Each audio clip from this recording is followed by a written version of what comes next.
Hello guys, ICC ಬಿಡುಗಡೆ ಮಾಡಿತ್ತು champions ಟ್ರೋಫಿಯ 2025ರ ಹೊಸ ವೇಳಾಪಟ್ಟಿ. ಇಂಡಿಯಾ ವರ್ಸಸ್ ಪಾಕ್ ಪಂದ್ಯ ಯಾವಾಗ? ಈ ಸುದ್ದಿಯ ಸಂಪೂರ್ಣ ಡೀಟೇಲ್ಸನ್ನು ಈ ಒಂದು ವಿಡಿಯೋದಲ್ಲಿ ನಾನು ನಿಮಗೆ ಹೇಳಿಕೊಡ್ತಾ ಬರ್ತೀನಿ. ಅದಕ್ಕಿಂತ ಮುಂಚೆ ನೀವೇನಾದರೂ ಇನ್ನೂ ನಮ್ಮ ಚಾನಲ್ಗೆ ಸಬ್ಸ್ಕ್ರೈಬ್ ಆಗಿಲ್ಲ ಅಂತಂದರೆ ಈ ಕೂಡ ಸಬ್ಸ್ಕ್ರೈಬ್ ಆಗಿ. ಹಾಗೆ ನೀವು ಟೀಮ್ ಇಂಡಿಯಾದ ಅಭಿಮಾನಿಗಳಾಗಿದ್ದಲ್ಲಿ ಈ ಕೂಡಲೇ ಕಮೆಂಟ್ ಬಾಕ್ಸಲ್ಲಿ ಕೂಡ ತಿಳಿಸಿ. ಇನ್ನು T20 ವರ್ಲ್ಡ್ ಕಪ್ ಮುಕ್ತಾಯದ ಬಳಿಕ ನಮ್ಮ ಟೀಮ್ ಇಂಡಿಯಾ ಚಾಂಪಿಯನ್ಸ್ ಟ್ರೋಫಿ 2025 ಕೂಡ ಆಡ್ತಿದೆ. ಈಗಾಗಲೇ ಇದಕ್ಕೆ ದಿನಾಂಕ ಕೂಡ ನಿಗದಿಯಾಗಿದೆ.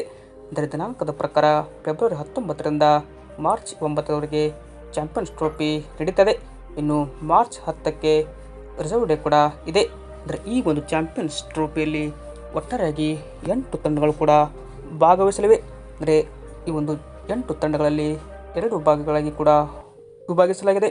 ಅಂದರೆ ಗ್ರೂಪ್ ಎ ಮತ್ತು ಗ್ರೂಪ್ ಬಿ ಎಂದು ಕೂಡ ಇಲ್ಲಿ ಮಾಡಿದ್ದಾರೆ. ಅಂದರೆ ಗ್ರೂಪ್ ಎನಲ್ಲಿ ಇಂಡಿಯಾ, ಪಾಕಿಸ್ತಾನ್, ಬಾಂಗ್ಲಾದೇಶ್, ನ್ಯೂಜಿಲೆಂಡ್ ಇದ್ದರೆ ಗ್ರೂಪ್ ಬಿನಲ್ಲಿ Australia, South Africa, England, Afghanistan ತಂಡಗಳು ಇವೆ.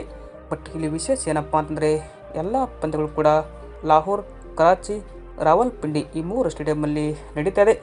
ಇಂಡಿಯಾ ವರ್ಸಸ್ ಪಾಕಿಸ್ತಾನ್ ಪಂದ್ಯ ಯಾವಾಗ ಅಂದ್ಕೊಳ್ಳೋದಾದರೆ ಮಾರ್ಚ್ 1ಕ್ಕೆ ಇಂಡಿಯಾ ವರ್ಸಸ್ ಪಾಕಿಸ್ತಾನ್ ಪಂದ್ಯ ಇದೀಗ ನಡೆಯುವ ಸಾಧ್ಯತೆ ಕೂಡ ಹೆಚ್ಚಿದೆ.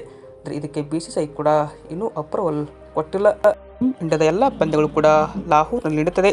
ಇನ್ನು ಹೆಚ್ಚಿನ ವಿಡಿಯೋಗಳಿಗಾಗಿ ನಮ್ಮ ಚಾನಲ್ಗೆ ಲೈಕ್ ಮಾಡಿ. Thank you.